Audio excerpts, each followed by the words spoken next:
The rivalry between Minecraft Java Edition and Bedrock Edition never ceases. Which version has better building features? Which version has stronger PvP? The Minecraft community has significant disagreements on these issues, but another less discussed aspect is Redstone. It can be clearly seen. The Redstone systems in Java Edition and Bedrock Edition are completely different. This leads to many people being unable to practice after watching Redstone tutorials, because these mechanisms simply don't work in their version. In comparison, I think Java Edition's Redstone is much better than Bedrock Edition. The reasons are as follows. First, when many players started playing Minecraft, the Bedrock Edition didn't exist yet. They all started with the Java Edition.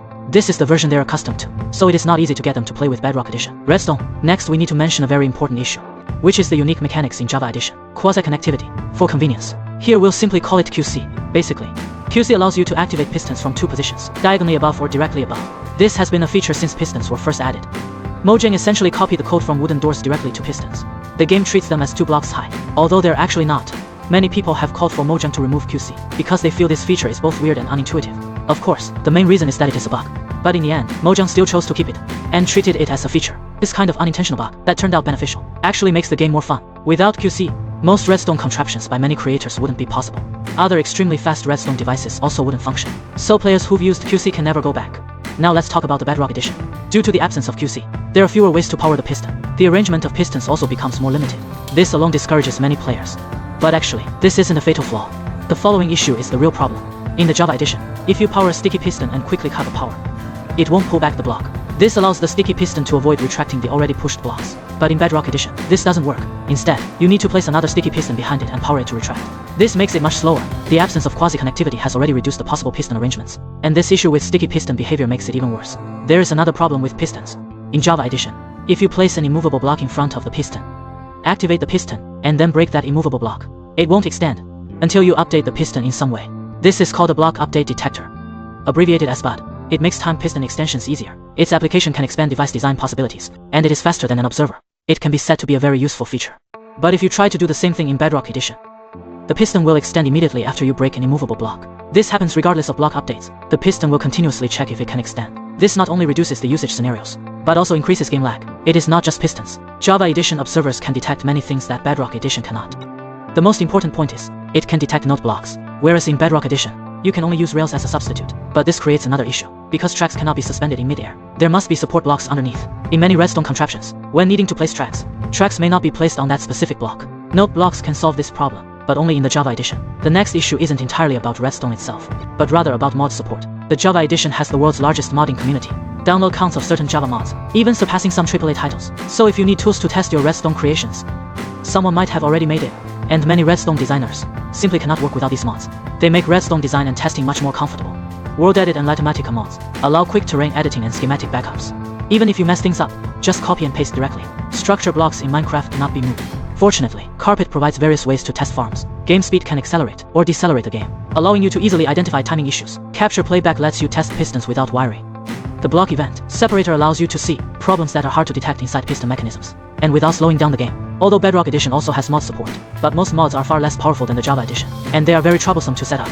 This means designing and testing Redstone in Bedrock Edition can be very difficult, because you have to spend more time guessing where things went wrong and manually repeating, unable to spend enough time actually working on Redstone. To make matters worse, in Java Edition there is a mechanism called update order. The simplest explanation involves 2 pistons and a redstone torch. Now take a guess. When we activate the torch, which piston will extend first?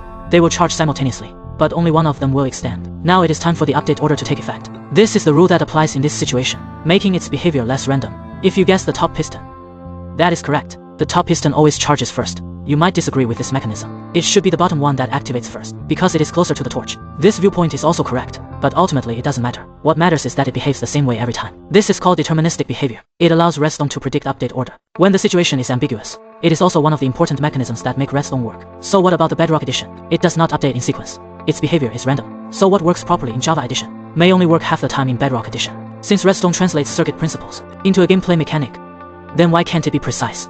This randomness only causes trouble. There are 2 ways to solve this problem. Either add a delay to slow it down. Either don't build this thing at all. This greatly limits the Redstone creativity you can achieve. Even if it eventually works, it introduces many problems that wouldn't have appeared otherwise. So this kind of randomness is all harmful and brings no benefits. And it also slows down the machine speed. This leads to the next point. Bedrock Edition's Redstone isn't just slow because of randomness. It is even slower because it is inherently slow. For example, observe this Redstone clock. You might have already noticed, the Bedrock Edition runs at only half the speed of the Java Edition. For example, this is the opening and closing speed of the Bedrock piston, and this is the speed of the Java piston. There is simply no comparison. The Bedrock Edition piston is hard-coded to pause for a few milliseconds before extending, while the Java Edition doesn't have these issues. Therefore, it performs better. These speeds, differences in timing and update order, lead some players to call for, can Redstone in Java Edition and Bedrock Edition be unified? But this is actually not feasible. After all, Bedrock Edition is written in CFA, while Java Edition is. Suppose we could take the Java Edition piston.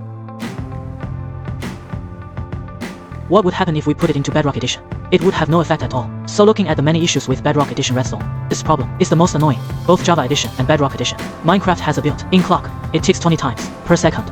All game behaviors are controlled by this clock. Each time the clock ticks, we call it one game tick. Java Edition Redstone can fully run at 20 game ticks per second. But Redstone in Bedrock Edition is different. It has some special behavioral settings. Certain Redstone components like observers only execute on odd number ticks, while other components like rails can only execute on even number ticks. These strange rules mean when applied to pistons in Java Edition, you've powered it so many times, but it can only receive even tick updates. This is where the problem lies. After all, the behavior of Java Edition pistons, to a large extent, depends on the ability to use odd tick timing.